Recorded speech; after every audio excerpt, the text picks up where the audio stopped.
Hi, I'm Beryl, and the theme for today's episode is tea. We did 2 coffee episodes, so it's time.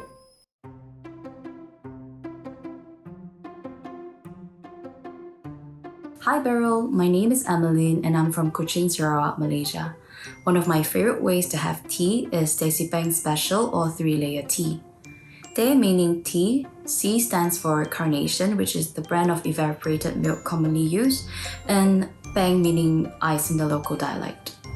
What makes this drink so special is the use of gula apong or palm sugar and the visually appealing 3 layers of brown sugar syrup, milk, and black tea. Peng Special is very sweet and it is a guilty pleasure for me. Apart from the visual appeal, the star of the drink is the palm sugar, which is unique, delicate, fragrant, elevating this delicious and addictive milk tea. I'm proud to say that this drink originated from a local kopitiam in my city and it has gained popularity around the whole country. Kopitiam culture is a big thing locally. Kopi meaning coffee and tiam meaning shop, so coffee shop. It is the go-to place for affordable breakfast or lunch. The 2 main drinks of choice are usually coffee or tea. Also, Malaysia used to be a British colony, and a large number of Chinese immigrants came over during the 1800s, thus merging tea customs from both cultures. Peng Special is a relatively simple drink to make, and I think a lot of people will enjoy it. I can't wait for you to try it, Beryl. We're starting with the only cold tea of the bunch. Obviously, it doesn't have the layers anymore because I mixed them like just now on camera.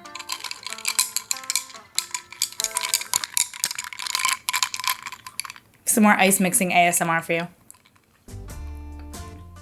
Oh, that's not as sweet as I thought it was gonna be. I mean, look, it's sweet, but it's not Thai iced tea sweet. It's less sweet than that. Ooh, I'm liking this. I'd never really dabbled with evaporated milk until I started doing this channel, and I like it. My palm sugar syrup looked a lot lighter than the palm sugar syrups that I saw in other videos. Maybe it's because my palm sugar, like as you can see, it's pretty light in color. Maybe there are darker versions of it, like in the same way that there are light brown sugars and dark brown sugars. I tried to make it a little darker by adding brown sugar for color, but it didn't work.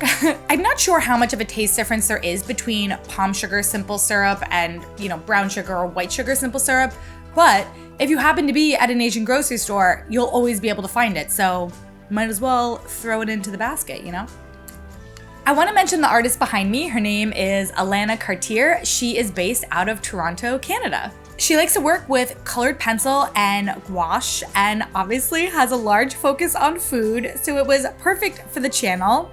I like when artists focus on kind of the little things and make them beautiful. I am leaving a link to all of her socials in the description so you can support and follow her work there.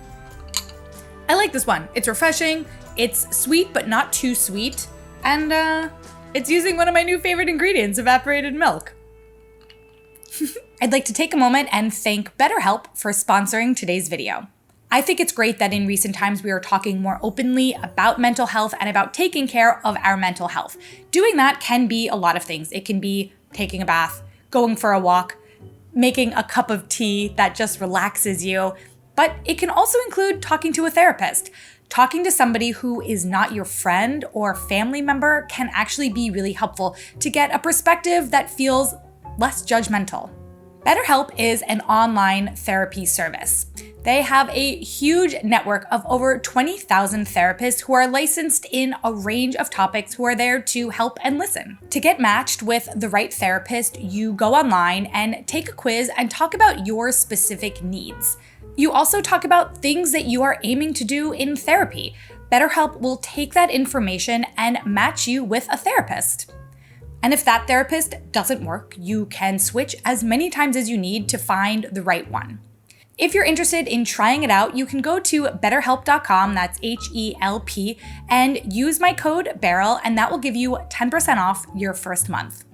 With that, let's try some more teas. All 1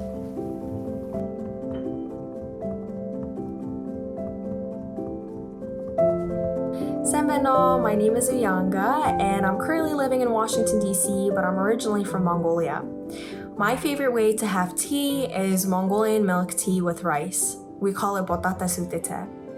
Budaatai Suutei is made with black tea, milk, lamb tail fat, or if you can't find it, you can substitute it with beef fat or shartos, which is similar to ghee, and rice.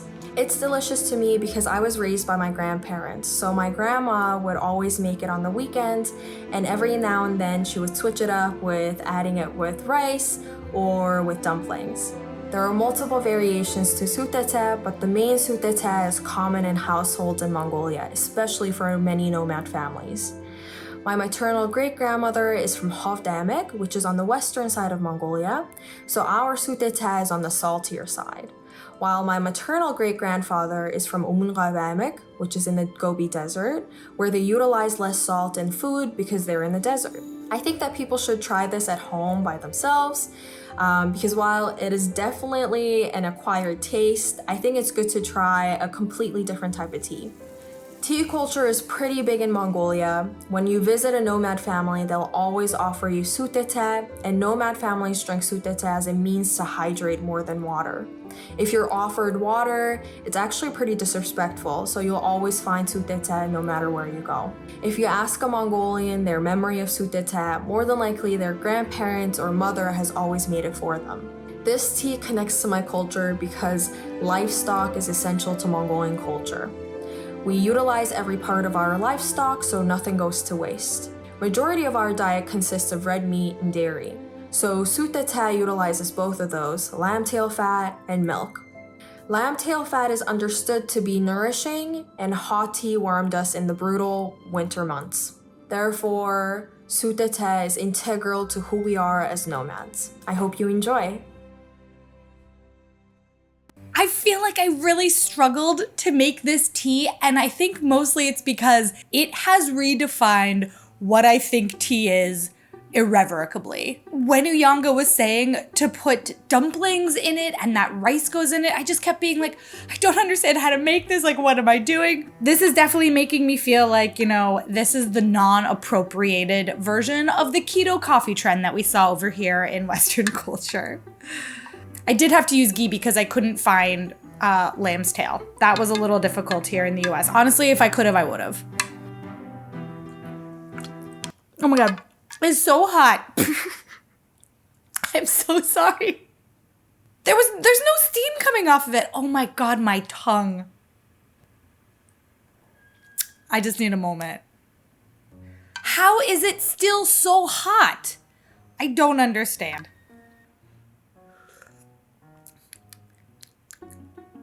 It's interesting. I mean, I guess, honestly, it kind of, to me, just tastes like black tea with that kind of richness that ghee has. I think the rice is a really cool concept. Like, why not put a little bit of rice in your tea? Honestly, it gives you a little bit of a snack in there. You know, especially having just come off of that very sweet, cold tea. I would like a little bit of sugar in this, but we're blowing on it. I am just so curious to understand more about this. I really couldn't find that much online in English. There is one channel that I highly recommend if you're interested at all in Mongolian culture, like check these guys out. They do these incredible Mongolian food tour de force videos where you can learn so much about so much in the country. I watched their video about this tea and I felt like I walked away from it being like, recomputing what is tea. Tea can be more than just what you expect it to be. And like that is very cool. But I think that my brain is still catching up to that. I love the world. I love learning about new things that just make you realize that you're not at the center of it, you know? I also want to add that I have a video coming out that we filmed in Mongolia about fermented mare's milk. The footage is amazing. Look at this. So stay tuned for this in a future episode. Uyanga, I just want to say I'm really sorry if I didn't do this correctly. I felt like I was following your instructions, but then I just kept second guessing myself. So I would love to know your thoughts on this and how I did. I hope I did okay.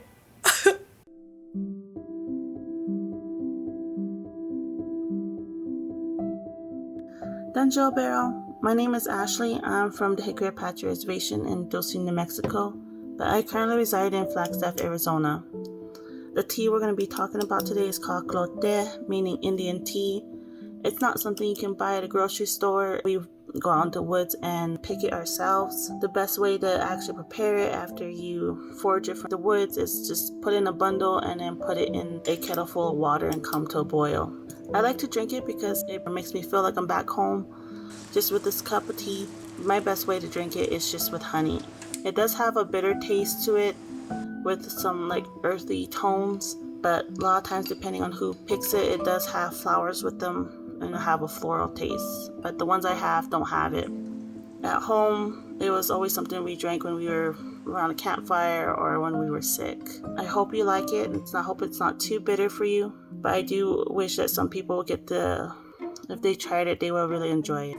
Good morning, good morning. It is another day. It is another tea that we are trying. Ashley actually sent me this tea in the mail. You know, as she said, you can't buy it. So, you know, obviously this is a little more of a complicated tea because you all can't probably try it, but I thought it was a great one to share because we all were able to learn something new. I learned my lesson from the Mongolian tea yesterday. My tongue is scorched, like burnt top of mouth from hot pizza scorched. This is terrible. We're gonna blow on it.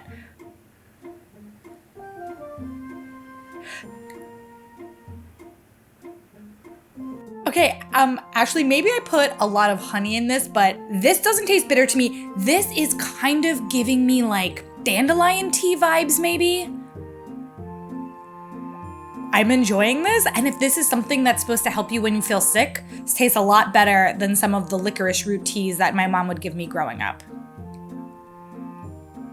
It definitely has a woodsy feeling to it. I think that the color is beautiful, this kind of amber golden color. As you saw in the video, I boiled it and then I steeped it for an additional 5 minutes, I would say. So it had a good amount of time in the water. This is the first time we've had an Indigenous American recipe on the channel, and for lack of a better term, I just feel like it was very exciting to learn about, and I feel very lucky that I got to experience this. I know, like I said earlier, this one's a little hard because you can't necessarily make it yourself, but I'm going to leave some resources and links in the description if you want to learn more. A quick side note, the music under this section was composed by Elizabeth Jigalin, who is from Sydney, Australia, and she is a subscriber like you all. Her stuff is also here on SoundCloud, and I'm leaving a link in the description if you want to listen to more of her recordings. She called this one Earl Grey, and there's another called Breakfast Tea. Very fitting. I hope you like them.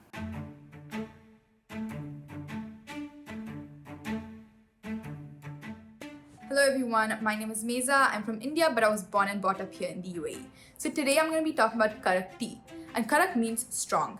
So to make this, you need to add in your spices, your tea powder, and let it get nice and rich, and then add in your sugar. I like to add in some more because I like my tea sweet. And then you need to add in some evaporated milk, which is my favorite part. I like to have tea with biscuits, but it really depends person to person. I like it because it's really sweet, and I love sweet teas, and the evaporated milk really adds like richness and creaminess into it. You can find it pretty much everywhere here in the UAE, from like the local cafeterias to big restaurants, and no matter how hot it is outside, people still like to drink it. UAE mainly consists of expats, mainly from India and Pakistan, and we love our tea, and I think the Karak tea is like a modified version of masala tea or masala chai, and it's really nice. Okay, first of all, worst handle on a cup goes to the IKEA glass teacup. 0 out of 10. This is an absolute nightmare. The color of this tea is gorgeous. And it smells really good. You know, we've got evaporated milk back in play, one of my new favorite ingredients. Ooh. The taste of the spices is a lot more pronounced in this than in typical Indian masala chai that I've had that I thought this would be similar to. Maybe it's because I boiled the spices in the water before we added the tea, which, we then brought up to a boil again, and then we added the milk, and then that got brought up to a boil again. There was a lot of boiling. This was a multiple step process, so I can see why the spice flavor would be so infused. It really tastes like cloves. I thought that I had whole cardamom pods, but I didn't, so I used cardamom powder. I think that the pods would have obviously done a better job. I'm not tasting too much cardamom. I'm tasting clove and cinnamon and black tea. I don't know how to be casual holding this cup. That's also awkward.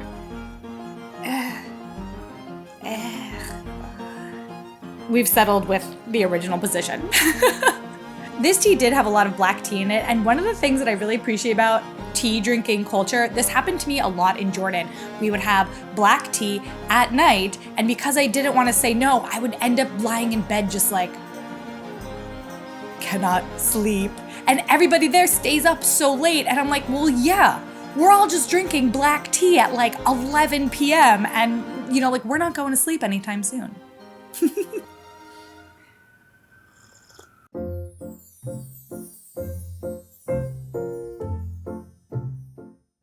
Hi Beryl, my name is Aya and I'm from Amman, Jordan, and I wanted to talk about my favorite tea, which is Qirfeh bil Jooz or Shai bil Qirfeh, which is cinnamon and walnut. The way to make it is really easy. You just get a handful of crushed cinnamon lark and then you put it in a huge bowl of water and you let it boil for around 20 to 30 minutes, and then you pour it into little cups and you add a little sugar to it and some walnuts that you cut up on the top, and you serve it with a little spoon so you can have the walnuts while you're drinking the tea. It tastes a little spicy from the cinnamon, but that is balanced out with the nuttiness of the walnuts and the sweetness of the sugar, so it's just a warm drink overall. What I like the most about this tea, that it really warms you up in the winter. I learned about this tea from my mom.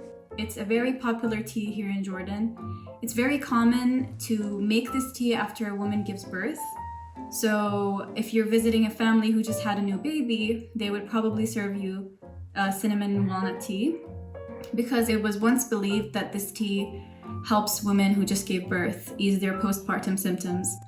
Tea culture in Jordan is really important because we kind of have tea in the background of every meal that we have here in Jordan. Whenever we invite guests over, we have a teapot boiling, or whenever we have a meal, we have tea afterwards, just part of our day. This particular tea connects to my culture because I remember when I was a kid and I would watch a Syrian TV show, and I would always notice that they would serve the cinnamon tea with walnuts. And I would get really excited because that's Syria and they do the same tea as us. So it's this beautiful tradition that connects us all together, even though we are separated by borders. So that's really special to me. We are ending the episode with the Jordanian tea, and unfortunately I'm using the terrible cup again, but we'll manage.